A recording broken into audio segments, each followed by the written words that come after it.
Hola, soc Rosa Maria Calaf, periodista, excorresponsal de Televisió Espanyola durant 27 anys a Nova York, Moscou, Buenos Aires, Roma, Viena, Hong Kong i Pequín. En aquests moments estic amb els companys, l'equip de Documenta i de la Universitat Rovira i Virgili de Tarragona, realitzant un curs de periodisme totalment a la xarxa i hi participen 3.500 persones d'Europa i d'Amèrica Llatina. Al llarg del curs, els estudiants, des d'escolars fins a llicenciats, investiguen, entrevisten, escriuen, és a dir, elaboren els seus propis reportatges.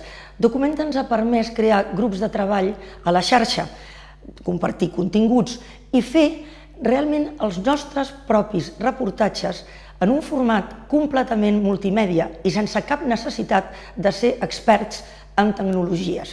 Els participants han pogut aprendre com treballem els professionals de la informació, què és notícia, com decidir a qui entrevistar, com escollir la informació, com contrastar-la, com seleccionar fotografies, so, imatge i, és a dir, simplement gravar i editar els seus propis reportatges. Jo estic molt i molt contenta d'haver tingut l'oportunitat de participar en aquest projecte que m'ha permès compartir les meves experiències amb gent d'altres parts del món gràcies a Documenta.